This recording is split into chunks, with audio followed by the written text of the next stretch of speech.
Hey, welcome back to episode 11, I guess is it? Or That's right. 10.5, episode 10.5 of the Jody and Court podcast.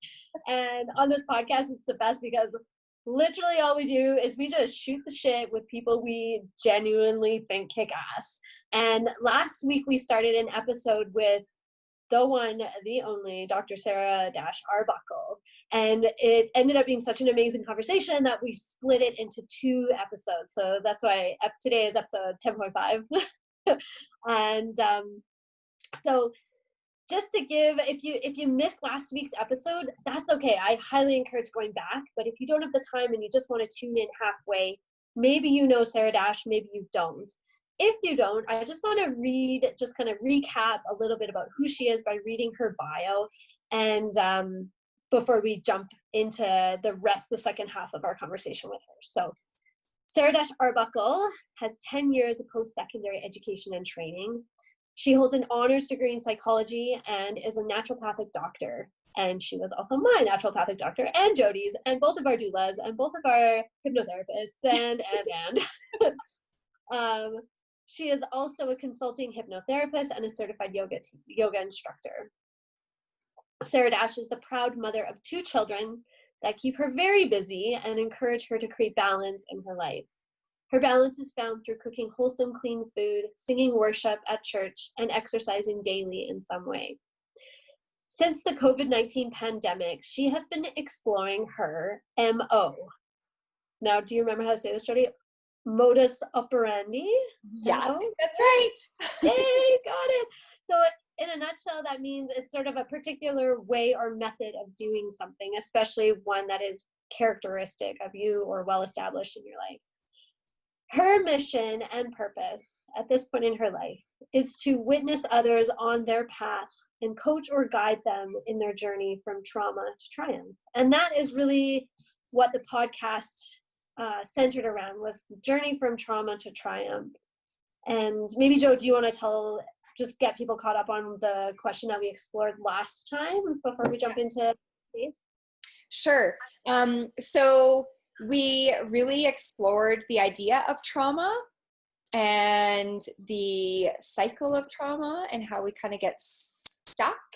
And I think Sarah Dash Arbuckle is so eloquent in her way of wording things that I kind of hung on every word of hers in the last episode. And she presented some very, very useful metaphors for us to think She's about. Like the metaphor mama. I know! She's the queen of metaphors. And so something that sticks out in my mind is just the idea of suffering, and that we all suffer.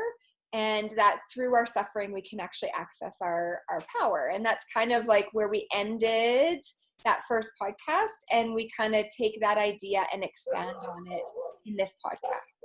So, I don't know. I might have missed something in that. I think that's good. Yeah. Yeah. You bet. Highly recommend that you go back and take a look at that one if you have time. Otherwise, just enjoy the next 35 minutes of our second half of our conversation with Sarah Dash. Yeah. All right, let's jump in. All right, let's do it. Enjoy. So when you and I were chatting earlier this week, there was this, you had said, and I wrote it down, suffering is access to power. And we've really, I think, been touching on that a lot. I guess what I'm curious about is, where did your paradigm shift happen? What was you had mentioned with your husband where he said, it's time to go to counseling, but maybe that was where you broke, but where did the paradigm shift actually occur for you? That's tough. I honestly think my whole life, so I grew up watching things like Anne of Green Gables and the movies and the books that I was always really I was always attracted to the underdog, the story of the triumphant struggler, and that's no mistake. It was almost like he was wooing me with that story. It was like Creator was telling me, this is going to be your story too, and I need you to see in these small, subtle ways that you too will be triumphant. And so it was like an amalgamation, like I said in the beginning, this interweaving of your past, present, and future, or all the experiences you've had up until now. Your medical history is like one little slice of your puzzle, right? And so I like to dive deeper when I'm working with people. And I don't know if I answered your question. Did I answer it? I think so. It sounds like it was, well, I guess maybe at what point did you realize that all of those little pieces were actually your story? When you asked, like it was like you got those little hints, right? You're saying that he gave you all these little hints, and then but where was, I guess, at what point did you come to believe in that in yourself, or see it as who you are? 3 really significant pieces. I think it was taking back your story with you guys, the therapy that I was doing with David Cont'd with EMDR, and then preparing for this podcast and COVID-19 happening. It was like all that pressure and all that tension and all that emotion just sort of made a perfect recipe for this podcast. I was feeling at the same time as I was working through my past again, and I was journaling, and it was like it all just came full circle. And again, the pattern emerged, and I was like, okay, I see it. I love the quote, "Whying is dying." Did you ever say, like, why, God, why are you doing this to me? Well, if you keep asking why, you're going to keep getting the same lesson. So stop asking why. Say, I hear you, I get it, and I will move forward now with wisdom and kindness and compassion. No one is to blame for what you're going through. No one. You're to blame for your own feelings because you're the one responsible. No one can make you feel inferior without your consent, or angry or frustrated, or that was Eleanor Roosevelt.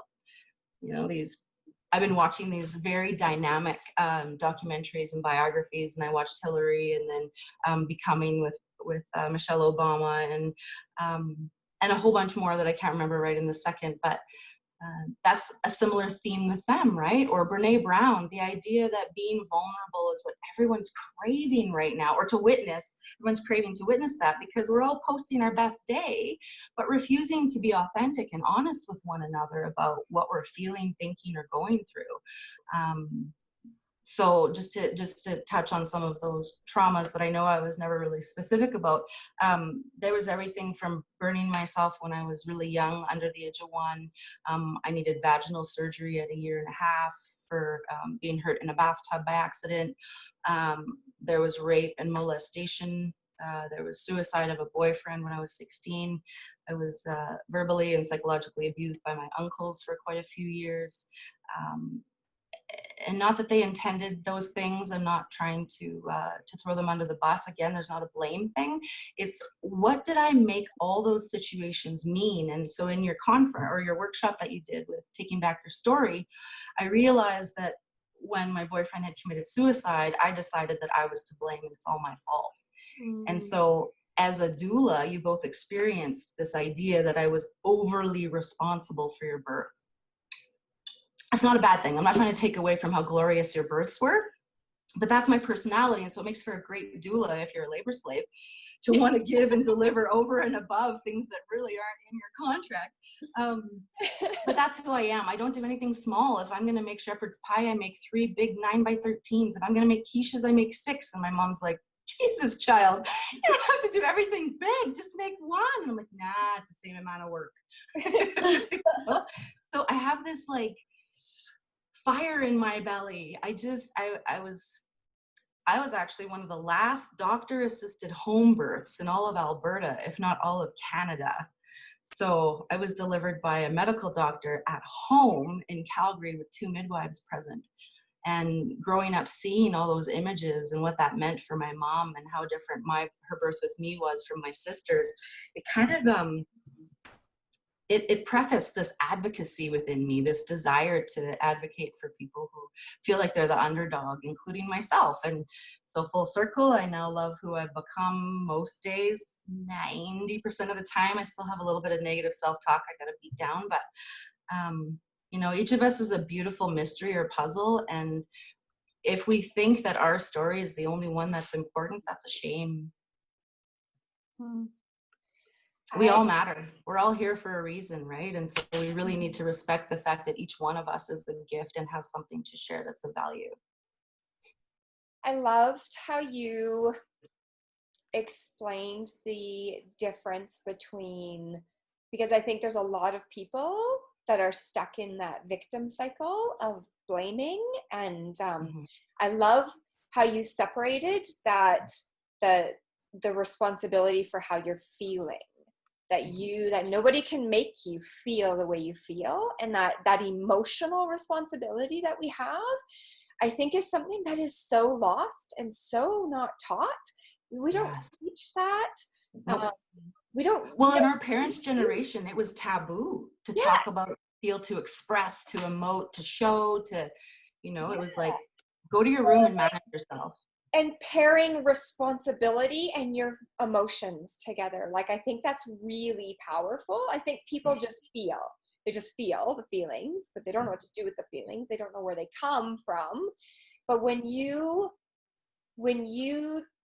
learn that you are responsible for your feelings, like that, it just gives you all this power. Yeah. It gives you all this power to be like, okay, yeah, this is happening to me.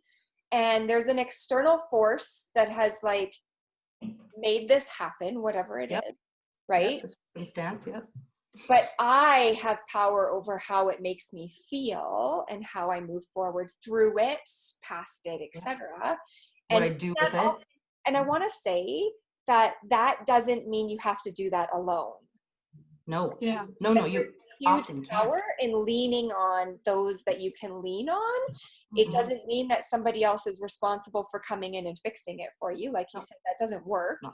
But that you are responsible for your feelings, and you can navigate that while leaning on, the experts or the people in your life who understand it. But I just love that responsibility and feelings together is really, it's a very clear message. We give away our power when we allow somebody to shift our inner world. And it's that visual again, if you bring yourself, you're stuck in your emotions and you're really drowning in this quagmire of feelings, just step back. It's okay to feel what you're feeling, but if you just step out of the water a little bit towards the shore, you can still feel what you're feeling, but you get better insight, a better vantage point to collect yourself and then move from there. And it's interesting too when talking emotions, because our emotional response is just one side of our response, right? And when that's stepping back, it literally takes 90 seconds, and correct me if I'm wrong because you know the real numbers of everything, most well-researched person I've ever met in my life, but 90 seconds according to my understanding to tip your teeter-totter out of cortisol back into that dopamine, serotonin type of response, right? That could be, but I know that the nervous system is instant. Right. So hormonally probably takes a couple seconds to produce those hormones, neuropeptides, neurotransmitters. But I think that the nervous system to toggle from sympathetic, fight, flight, or freeze versus rest and digest. Yeah. So there's a lot of people who eat standing up or driving and talking and thinking and watching TV and you're barely digesting. There's a reason it's called rest and digest. To sit with your meal, to look at it, to smell it, to appreciate the textures and the colors and the work that went into it, all the different ingredients, and then begin your meal, chewing adequately, swallowing well, not drinking too much fluid, right? So, but you won't digest unless you're in that rest and digest nervous system or parasympathetic. And so with your kids, you can say your digest button is on your bum, and unless you're sitting on your bum, that button is not pushed on. Because we need to get used to it. Our culture is not used to just eating when we eat. Yeah. So I think we're losing something. That's interesting. Yeah.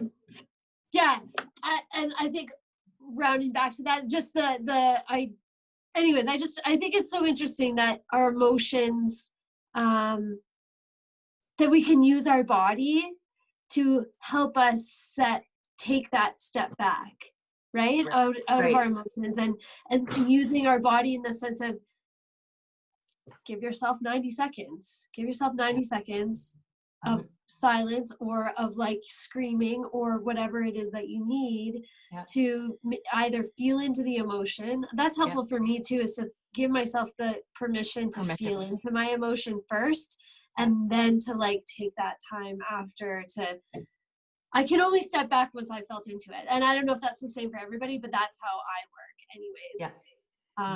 Yeah. And there's great value to rolling up your windows in your car and screaming at the top of your lungs, or into a pillow, or beating something with a styrofoam bat, preferably not a person.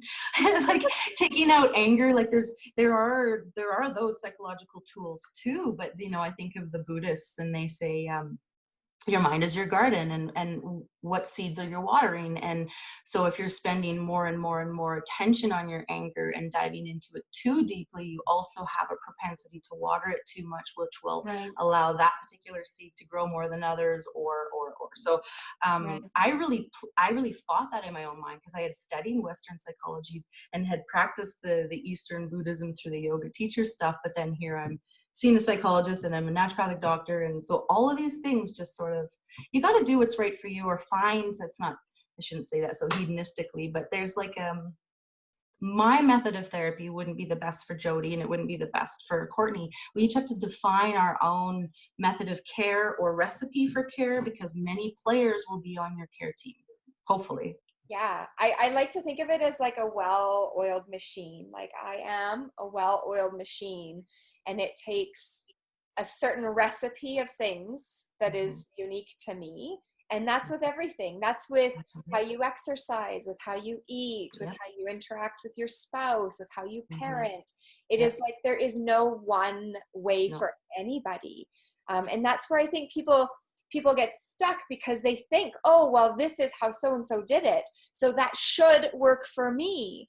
But apple cider. Like, you gotta dive in here so that you can, like, like it's not, there might be pieces that work for somebody that help you, but you gotta figure won't work for everyone. And that's why the diet fads never work, right? Like, no one diet can ever fit everyone. Like, stop it.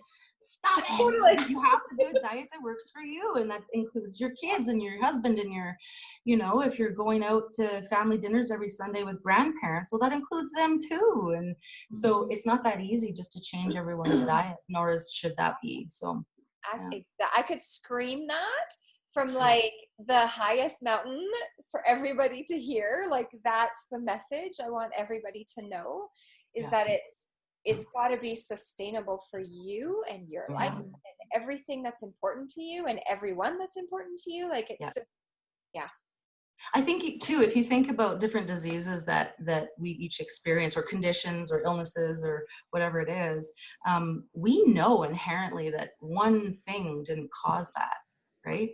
Like, it's not like an instant you develop cancer and all of a sudden this grapefruit-sized tumor is present in your abdomen, right? So we have time.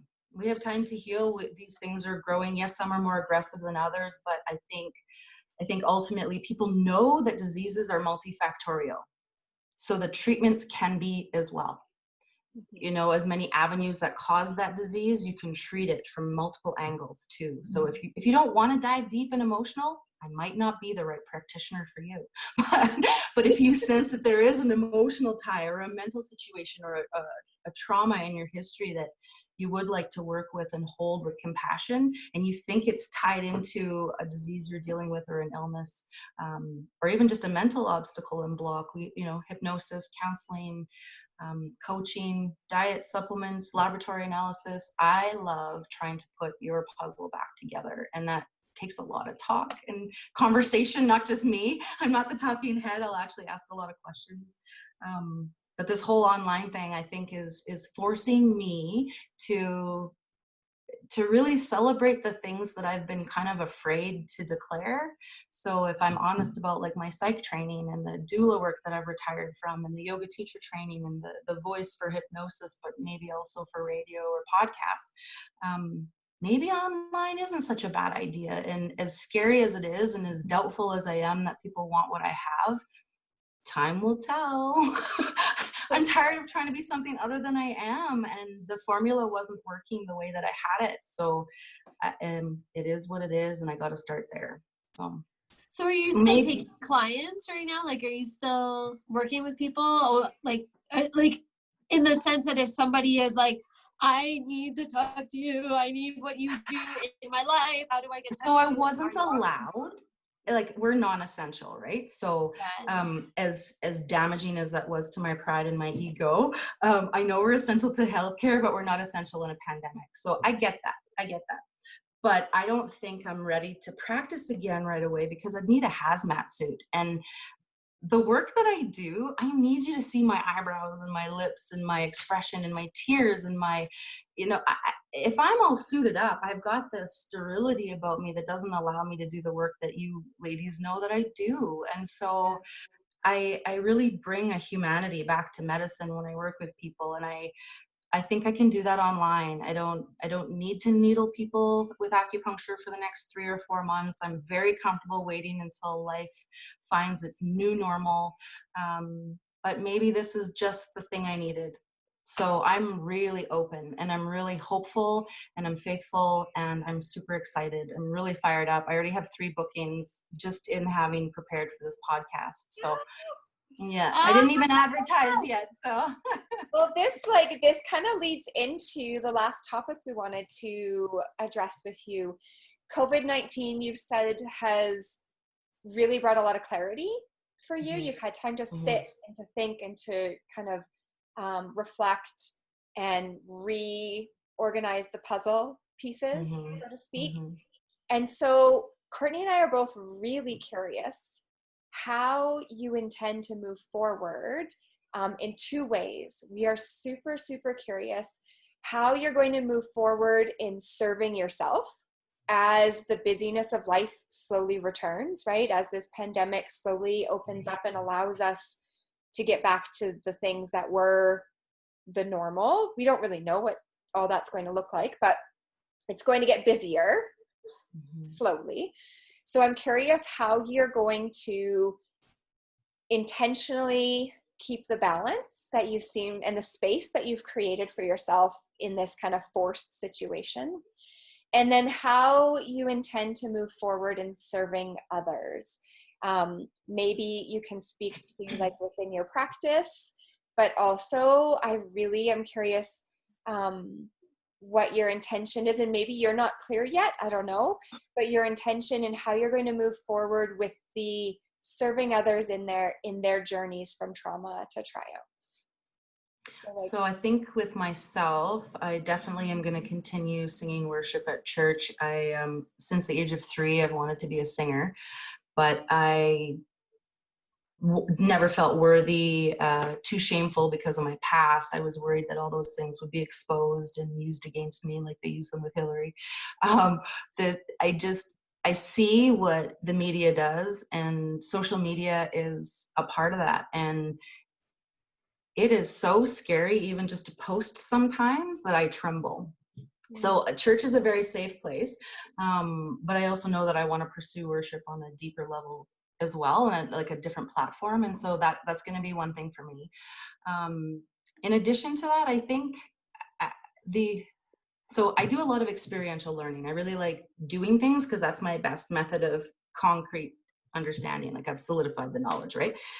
And so something I did once in a workshop, and I repeated it here recently, is the idea that if you have a vase with a finite space and you have these 5 or 6 stones of the elements of life that you find a priority that's essential to you, and the rest of life is the sand, and you let the sand into the vase and you try to place your rocks, it'll never fit. So you need to start with your 5 or 6 high priority elements that nourish you, that keep you sane and healthy. And so mine are family, friends, career, health, and music.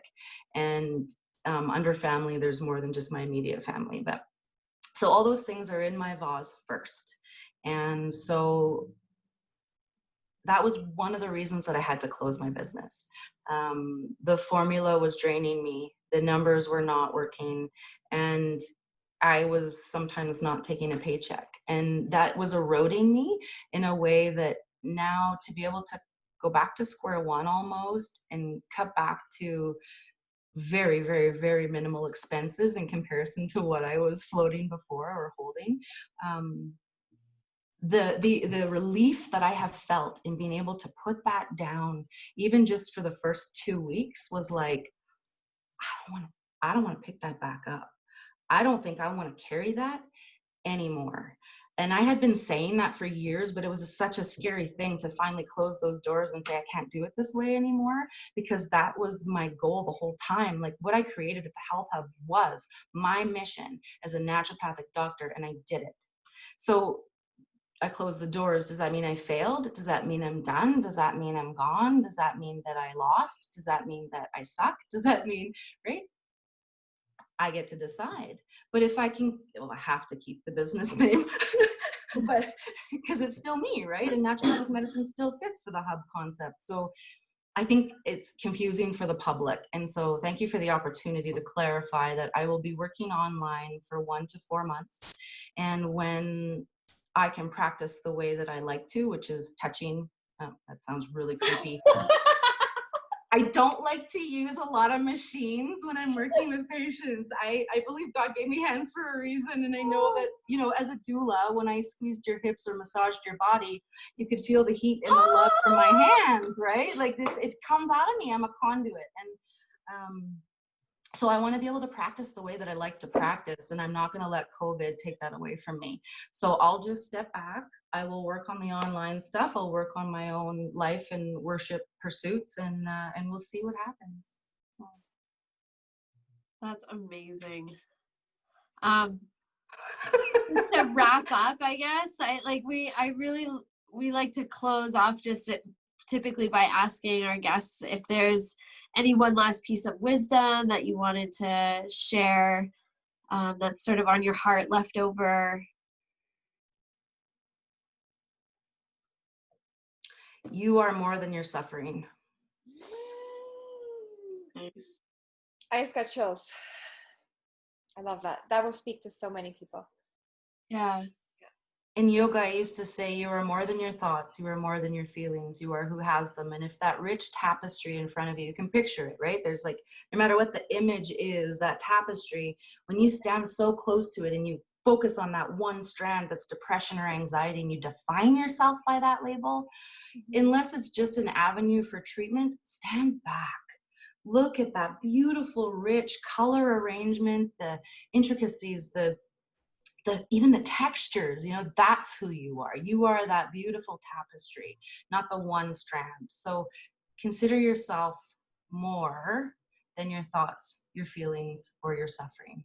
You are the spirit nestled within that meat suit of yours. And if you shine that gem, it will shine to others.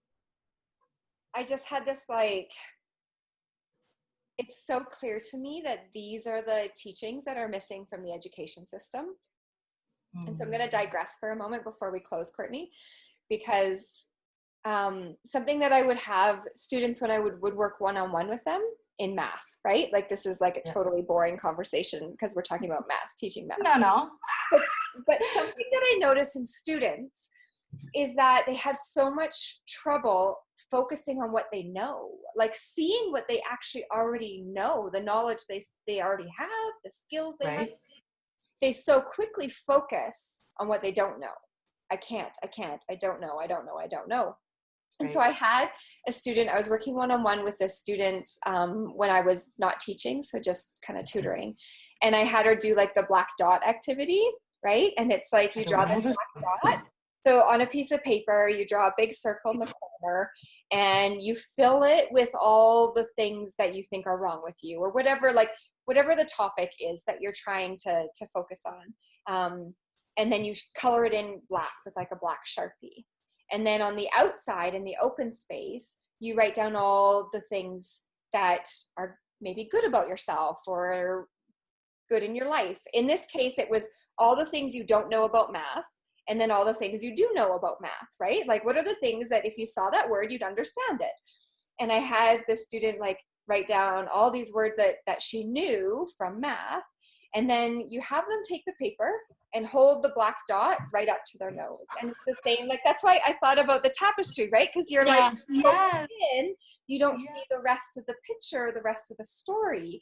Yeah. So you focus in on that black dot and it makes you feel like crap. It's like dark and gloomy and you feel like gross and small and weak and defeated.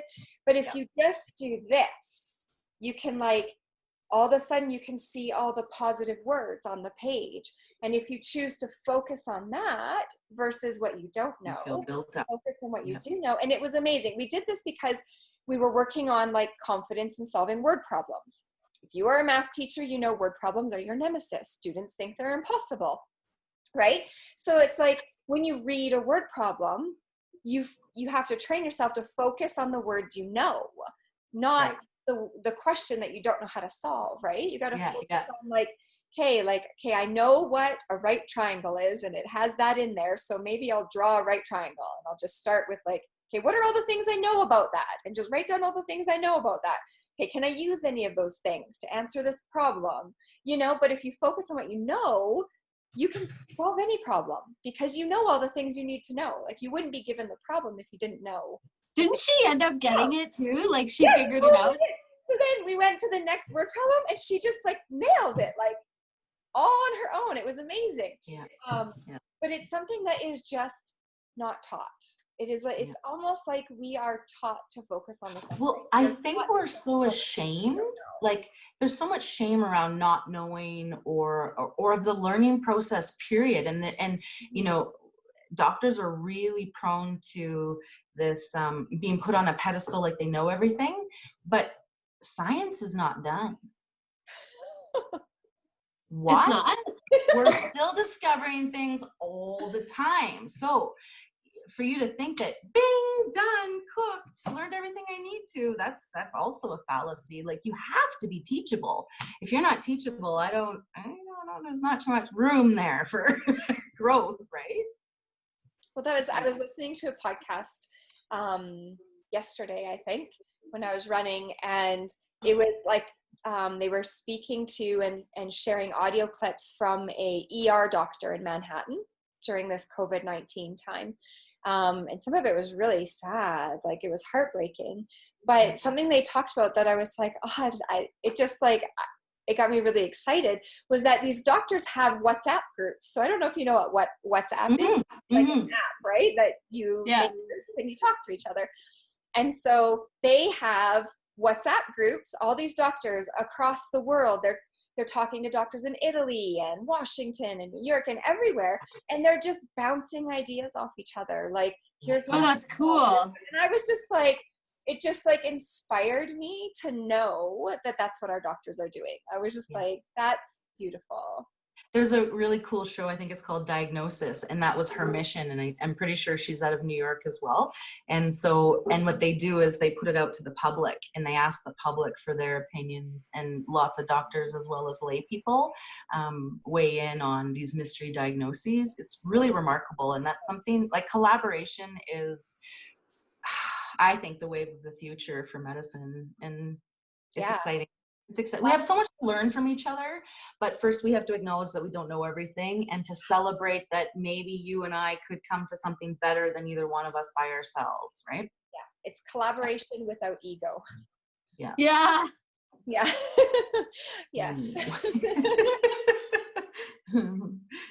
Definitely. Okay, sorry, we were closing and then we went on a tangent. Hey, we warned everyone at the top this was going to be a long one. But I love that, like, I love that final message of you are more than your suffering. I think it can speak to anybody and everybody in whatever space they're in right now. It doesn't define you, it just builds your character, and character is good. Character is real good. Is there anything we should share before we close in terms of how people can get in contact with you? What is the best? So I'm available probably 2 or 3 different ways. You can reach me at the Health Hub phone number still, 403-563-3334, or you can email me at info@thehealthhub.ca. And a few of you already have me as friends on Messenger, and I have a few patients already reaching out that way, which is not offensive. That's awesome.